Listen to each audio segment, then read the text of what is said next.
wa sahbihi ajmain amma ba'du.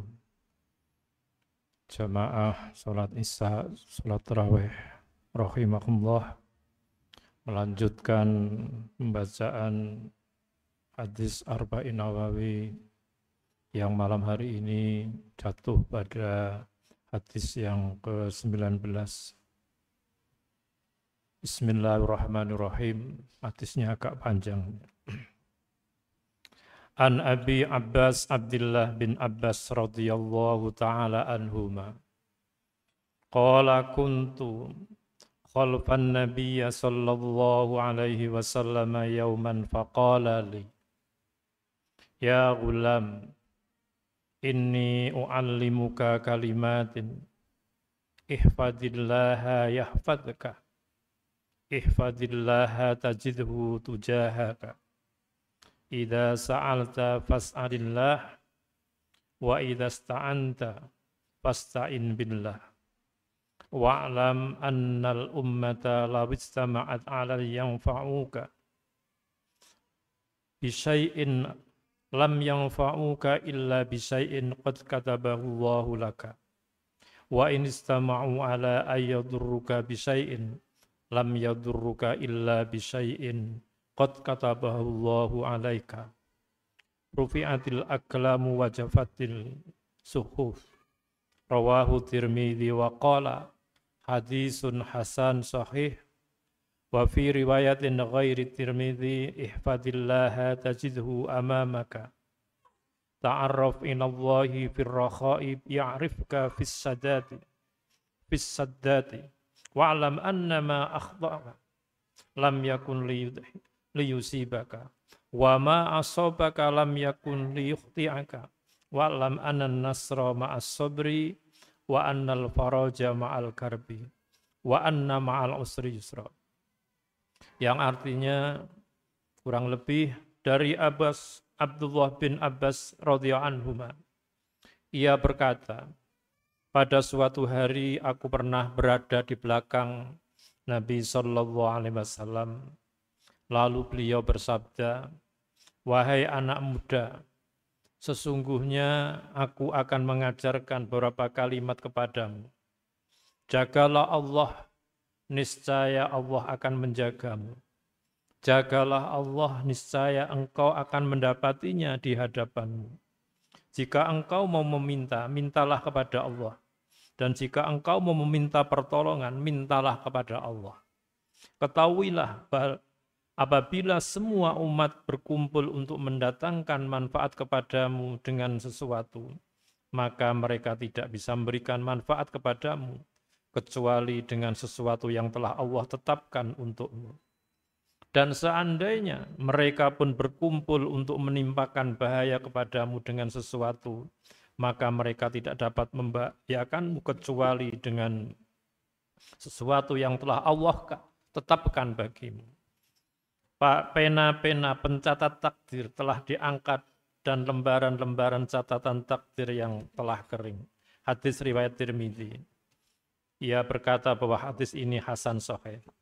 Dalam riwayat selain Tirmidzi, jagalah Allah, niscaya engkau akan mendapatinya di hadapanmu. Kenalilah Allah di saat senang, niscaya Allah mengenalmu di saat susah. Ketahuilah bahwa apa saja yang telah luput darimu maka tidak akan pernah menimpamu, dan apa saja yang menimpamu maka tidak akan pernah luput darimu. Ketahuilah bahwa kemenangan bersama kesabaran, kelaparan itu bersama kesulitan, dan bersama kesulitan itu ada kemudahan. Ma'asyiral muslimin rahimakumullah, hadis ini menunjukkan betapa tawadhu'nya Rasulullah, betapa rendah hatinya Rasulullah karena mau bergaul dengan anak muda yang pada saat itu masih sekitar umur 12 tahun kalau nggak salah. Ketika itu Rasulullah naik kuda, kemudian Ibnu Abbas duduk di belakangnya. Juga hadis ini juga menunjukkan sikap beliau pada Ibnu Abbas yang masih muda. Kemudian Rasulullah mengajarkan sesuatu yang sangat penting. Yang disampaikan adalah sesuatu yang pelajaran. Di awal hadis disebutkan pada Ibnu Abbas, sesungguhnya aku akan mengajarkan beberapa kalimat kepadamu. Yang pertama adalah ihfadillah. Yang dimaksudkan menjaga Allah bukan berarti Allah dijaga. Maksudnya menjaga Allah adalah menjaga hak-hak Allah. Artinya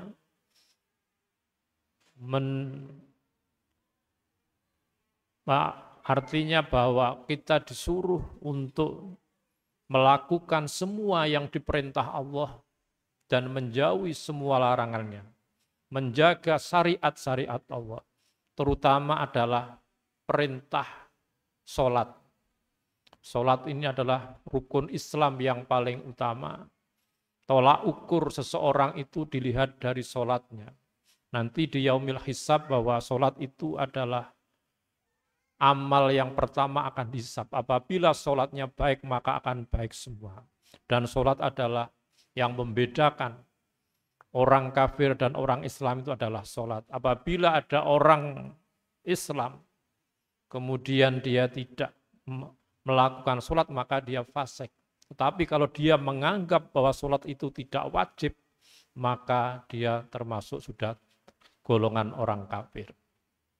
Kemudian yang selanjutnya adalah menjaga kepala, isi kepala. Isi kepala mulai dari mata, hidung, lisan, telinga.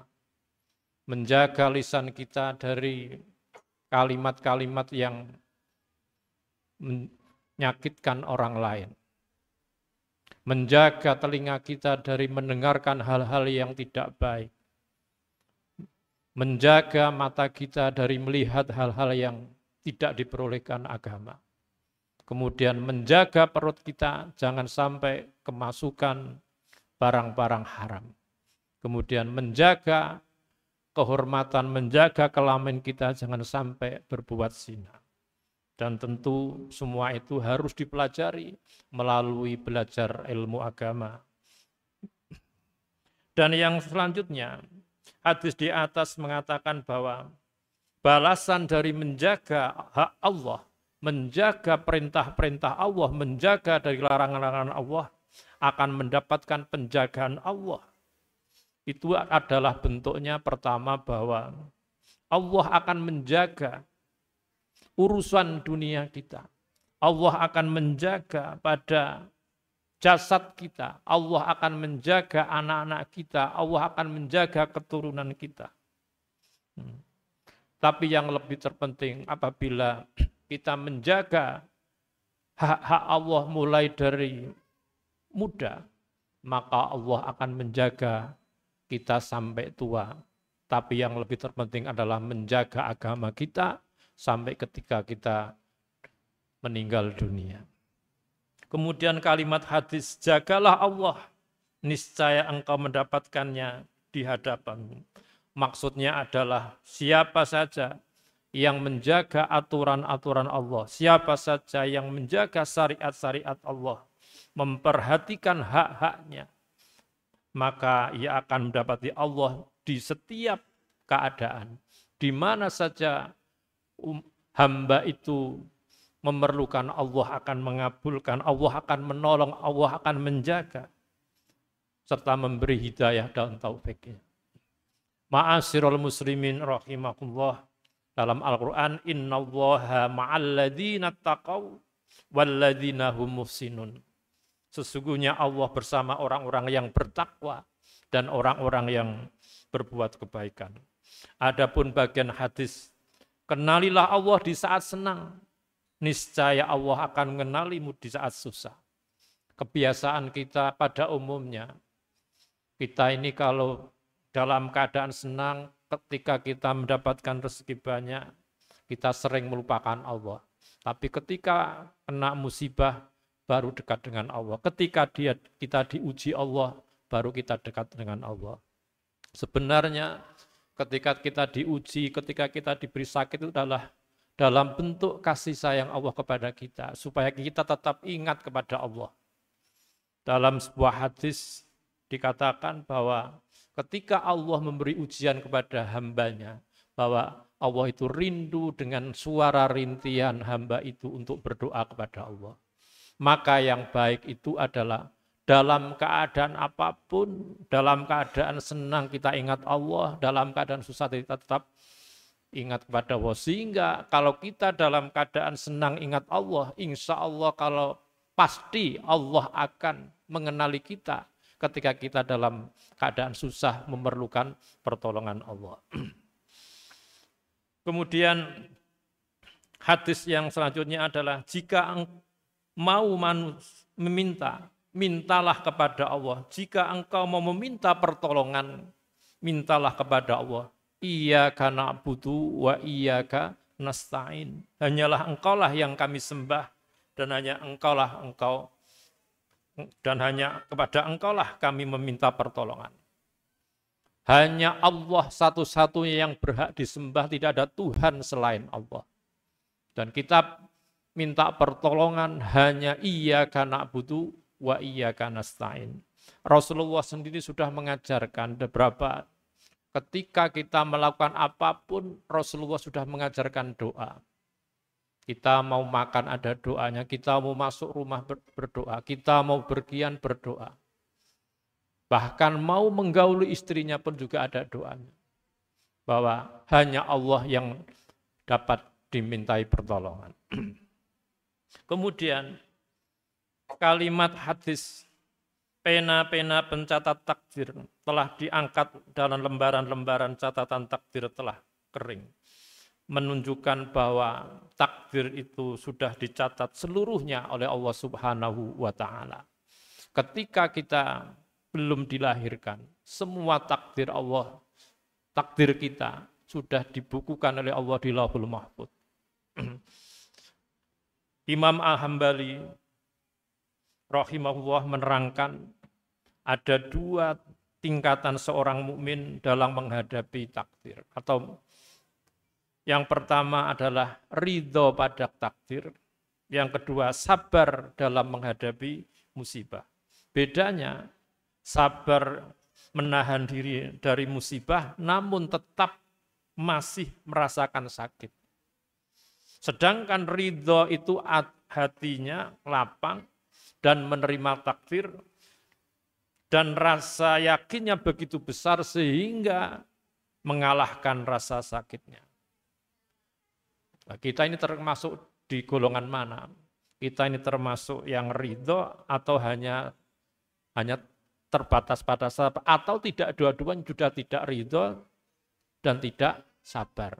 Kalau tidak dua-duanya artinya kita selalu suudzon kepada Allah Subhanahu wa Ta'ala, tidak husnudzon kepada takdir dan qadanya Allah Subhanahu wa Ta'ala. Dan akhirnya bahwa kesimpulannya, siapa saja yang mau menjaga hak Allah, maka Allah akan menjaga dunia dan agamanya sampai ila yaumil qiyamah. Yang kedua, siapa saja yang tidak memperhatikan batasan atau hak-hak aturan Allah, maka tidak mendapatkan penjagaan dari Allah. Sebagaimana dalam ayat disebutkan, nasullaha fanasiyahum. Mereka telah lupa kepada Allah, maka Allah melupakan, artinya meninggalkan mereka. Demikian yang bisa kami sampaikan. Ada kurang lebihnya mohon maaf. Ihdinas siratal mustaqim. Wassalamualaikum warahmatullahi wabarakatuh.